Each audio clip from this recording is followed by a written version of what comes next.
प्रिय श्रद्धालुओं, जय श्री कृष्ण, जय सिया राम, जय श्री राधे राधे, जय श्री महाकाल। इस प्रवचन में आपको श्रवण कराएंगे नारद जी द्वारा भगवती आद्याशक्ति के प्रभाव का वर्णन।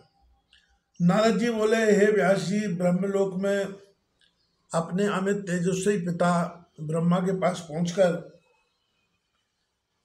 यही प्रश्न पूछा था जो आज तुमने मुझसे पूछा है।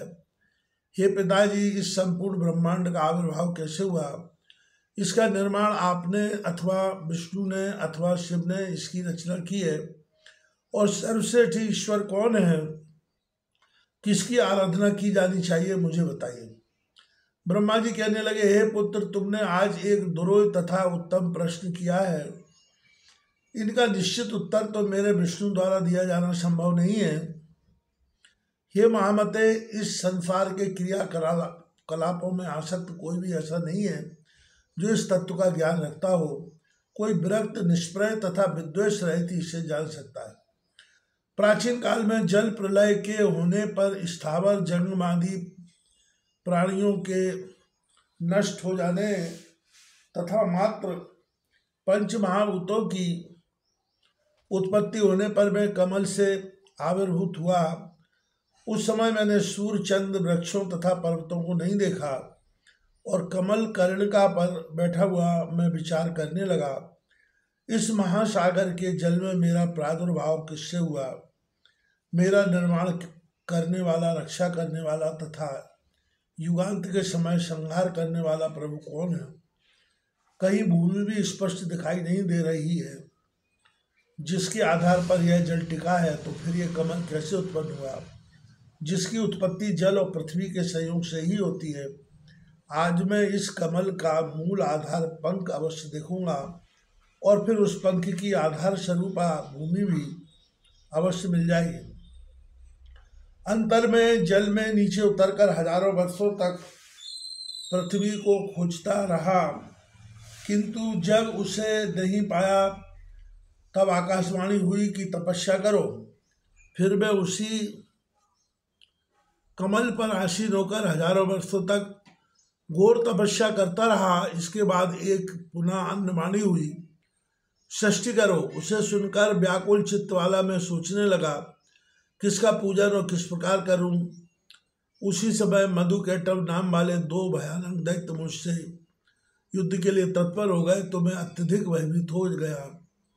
तत्पश्चात मैं उसी कमल की नाल का आश्रय लेकर जल के भीतर उतरा। वहां मैंने एक अद्भुत पुरुष को देखा।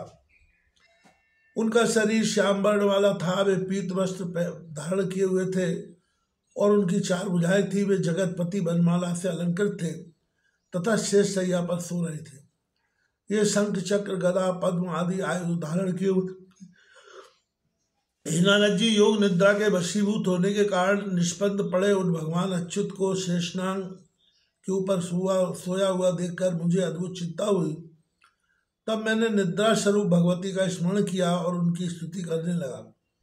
मेरी स्तुति से वे कल्याणी भगवती विष्णु भगवान के शरीर से निकलकर आकाश में विराजमान हुई, तो अनंत आत्मा मुक्त होकर उठ गए और उन्होंने 5000 वर्षों तक जो वे दैत्य मुझे खोजते आ रहे थे उनके साथ घोर युद्ध किया। पुनः उन महामाया भगवती के दृष्टिपात से मोहित किए गए। तब कहीं उन दोनों दैत्यों को भगवान विष्णु ने मार दिया। अपनी जांघों को विस्तृत करके विष्णु ने उसी पर दोनों का वध किया। उसी समय जहां हम दोनों थे वहीं पर शंकर जी भी आ गए। तब हम तीनों ने गगन मंडल में विराजमान उन मनोहर देवी को देखा। हम लोगों के द्वारा उन परम शक्ति की स्तुति किए जाने पर अपनी पवित्र कृपा दृष्टि से हमको प्रसन्न करके उन्होंने वहाँ स्थित हम लोगों से कहा। देवी बोली, हे ब्रह्मा, विष्णु, महेश, अब आप लोग सृष्टि, पालन और संहार के अपने अपने कार्य प्रमाण होकर कीजिए। अब आप लोग अपना अपना निवास बनाकर अपनी विभूतियों से अंडज, पिंडज, उद्भिज और स्वेदज चारों प्रकार की सभी प्रजाओं का सृजन कीजिए। उसी समय आकाश से एक रमणीक विभाग विमान आया और भगवती ने उनको उसमें बैठा कर कहा, हे विष्णु, ब्रह्मा विष्णु शिव, मैं आप लोगों को आज इस विमान में एक अद्भुत दृश्य दिखाऊं, और उस विमान को अपनी शक्ति से आकाश मंडल में उड़ा दिया।